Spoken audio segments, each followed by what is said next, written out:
The road to the White House is going straight through Michigan this weekend. Good evening, I'm Mike Krafcik. People all around the world are marching to celebrate Women Today. This is a look at the streets of Santiago, Chile, where thousands march to celebrate International Women's Day. News Channel 3's Genevieve Grippo is live in the newsroom to explain what the state and universities are doing to protect Michiganders. If you haven't changed your clocks yet, now is the time to spring forward an hour. It also might be time to change your batteries. Firefighters are encouraging people to change smoke and carbon monoxide detector batteries. Schoolcraft leaders are turning to voters yet again to help fix aging school buildings. News Channel 3's Trisha McCauley tells us why school leaders say they believe voters will get on board with their latest plan. We're on the scene of that shooting. The sheriff's office says someone was found shot in the parking lot. You could see right now Canterbury Apartments in Oshtemo Township. Deputies say that shooting suspect took off. They say the victim seemed to be an intended target of an attack. Battle Creek police are on the hunt for two suspects in an early morning shooting. Police say a 34-year-old man was found shot on West Rittenhouse Avenue.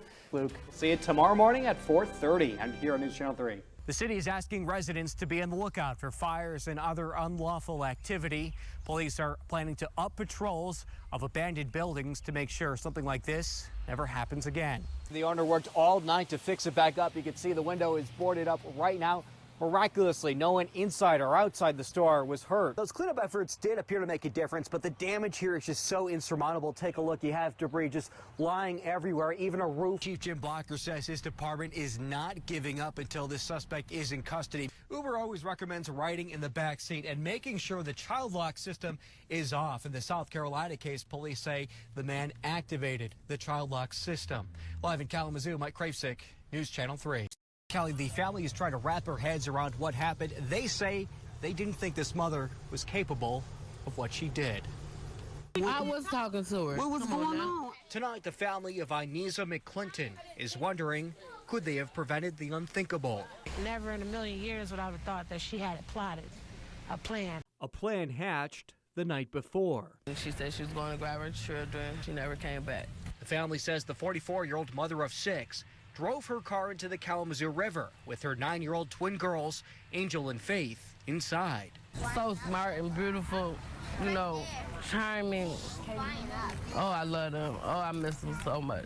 Before driving into the river, police say McClinton dropped her 2 grandkids off at this Walgreens. She wanted to spare them, because she could have took them with her, but she didn't.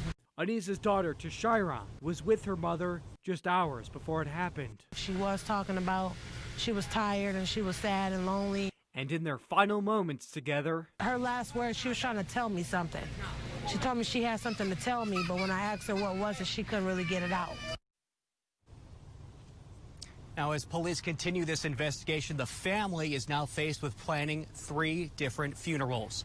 Live in Kalamazoo, Mike Krafcik, News Channel 3. Daughter tells News Channel 3's Mike Krafcik her parents were initially turned away for testing and treatment.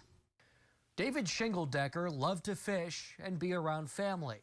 His daughter, Michelle Ash, says he was her rock. The last time they spoke, the day he was airlifted to Ascension Borges Hospital. The last message I got from him was, "I love you. I'm sorry you're doing this, and I'm scared." So that was the last message I got from my dad. After being on a ventilator for 8 days, Shingledecker lost his battle to COVID-19 on Easter Sunday. His organs just started shutting down and his heart just gave out. Ash says her father's symptoms developed 2 weeks before he died, but he couldn't get tested. Because he was calling the doctors and they were just telling him try to stay home and see what happens. And finally he couldn't do it no more and he drove himself to the hospital. Not long after, his wife, Ash's mother, 60-year-old Juanita Shingledecker, started to feel sick. With her husband in the hospital, she fought the illness alone at home. They didn't even want to take her to the hospital. They argued with me. The EMT argued with me when they showed up at my mom's house and seen the condition she was in and how sick she was. Ash says she convinced doctors to admit her mom to Three Rivers Health. When she got to the hospital, her last reading was 107. She was airlifted to Ascension Borges on Saturday. Her husband died the next day. Visitor restrictions meant Ash couldn't see her mom or dad. That's got to be tough. That's the most difficult thing in the world, from going and being with your parents every day and talking to them every day. They were my life. And now I haven't had even time to say goodbye, nothing. Ash says her mom is now on a ventilator and in a coma. I pray and I hope she comes home. God, I hope she comes home. A West Michigan nurse on the front line of this pandemic says in advanced cases, there's only so much they can do for COVID patients except to give them supportive care and to keep them comfortable.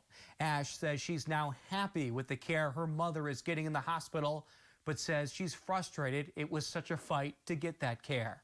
Farmers are the backbone of Michigan's economy. The food and agriculture industry contributes more than $100 billion each year to the state's economy. But farmers work long hours, often for diminishing returns.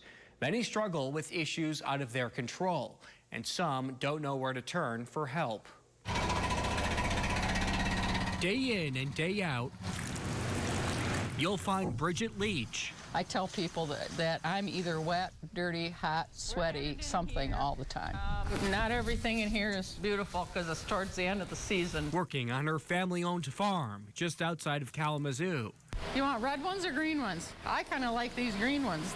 This time of year, she brings her vegetable crops to harvest. You see where it's been so wet that we've had, this is mildew issue.